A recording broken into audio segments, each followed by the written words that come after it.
Chapter 12, Computers and Specimen Handling and Processing. Go ahead and review the objectives for this chapter. In this chapter, again, keep in mind that you can pause the video anytime you need. There will be lots of that maybe required of you because I'm not going to read everything that is in this chapter, but you do need to take a little bit of time to be familiar with some of it. Okay, there's the objectives. Computerization in healthcare. This is talking about how computers are used in healthcare and computer literacy. Most people these days are computer literate. These are computer types. Okay, so some common computer terminology you need to be familiar with. Session numbers are a unique number generated when test request is entered into computer. The CPU is the central processing unit, which at some facilities, at the same time as you being a phlebotomist, you are required to work in CPU.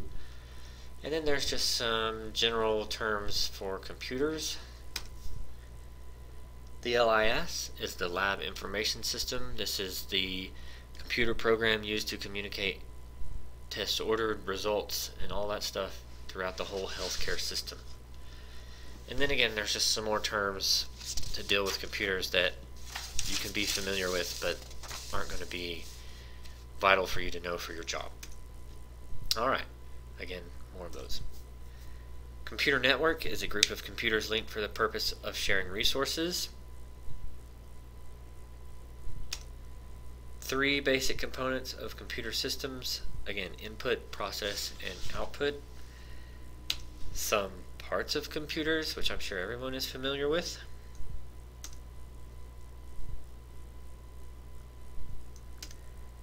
The three elements that make up a computer system: the hardware, software, and storage. The hardware being the equipment used to process the data, listed there. The software being the programming designed to operate computer hardware in the processing of data. Two types, you have systems and applications. Be familiar with those. Storage then being the last part, you have RAM, which is temporary, and ROM, which is internal hard drive memory. And then secondary storage devices, there being all kinds now. Alright, the Lab Information System is a customized software package designed to facilitate a variety of workflow models in the lab. These are the objectives of the LIS. Advantages to having an LIS include improved accuracy in testing, reduced clerical and billing errors, flexible delivery options for reports, and increased efficiency.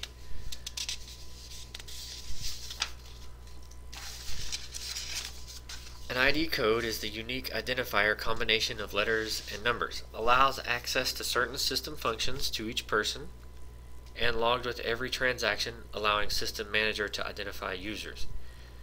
Essentially, it means that anyone can see what you did and nobody can do anything under your name unless, of course, you give them your user ID and your password. Alright, so these are just some general information about the LIS. Again, take some time to look over this stuff. This stuff will become more pertinent to you once you actually have a job.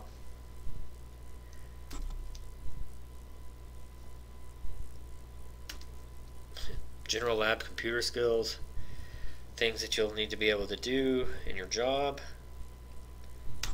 Alright. Computerized analyzers. These are sophisticated computer systems designed to manage patient data, interface with the LIS, and main hospital intranet. You have unidirectional, data that goes from the analyzer to the LIS, and bidirectional, data transfer is in both directions.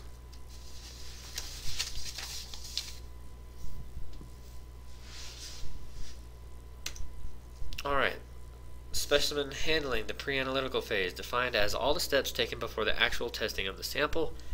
It is estimated that 46 to 68% of all lab errors occur prior to analysis. So it doesn't seem like it would be that important, but it really, really is the pre-analytical phase. Nothing else matters after that point if that isn't done right.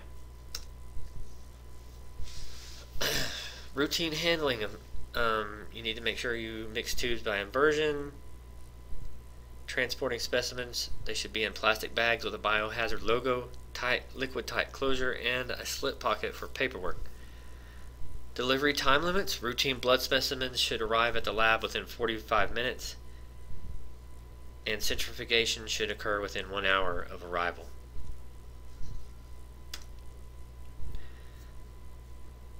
Body temp specimens should be collected in pre-warm tube, transported at 37 degrees Celsius, which is body temp. Use portable heat blocks to maintain temp during transport.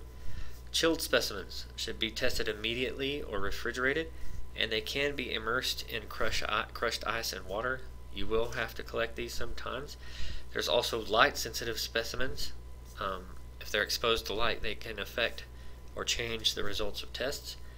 Wrap in aluminum foil or use light-blocking amber-colored container. Alright, specimen processing. This is talking about CPU, the central processing area in large labs, an area that if you work in a hospital or a large lab, you will most definitely have to work as well. Here, specimens are identified, logged, and accessioned, sorted by department and type of processing, and evaluated for suitability of testing. Alright, so specimen suitability. Specimens are rejected for hemolysis, insufficient amount, clotting, inadequate, inaccurate, or missing specimen ID, wrong or outdated tube. For the most part, probably most rejections occur due to hemolysis and inadequate or inaccurate ID. Also clotting, but they can be canceled or rejected for these other reasons. Centrifugation. There'll be centrifuges located. These are machines that spin blood tubes at high rotations per minute. The centrifugal forces separate the cells and plasma or serum. When you're operating a centrifuge, the tubes must be balanced. Equal sized tubes with equal volumes of specimen must be placed opposite one another. Centrifuging plasma specimens. They may be centrifuged without delay. Doing serum specimens, specimens must be completely clotted before you centrifuge them, and clotting takes usually 30 to 60 minutes at room temp. Some more to review about centrifugation. Alright, in preparing an aliquot. Aliquot is a portion of specimen used for testing. This way you can have multiple tests. It's used when multiple tests are ordered. Tests are performed on different instruments or in different areas, so you can take portions of the specimen to different parts of the lab so that multiple tests can be running at the same time. Each aliquot tube should be covered or capped, and you need to make sure you add a portion of specimen into one or more tubes labeled with the same ID and info as the specimen tube.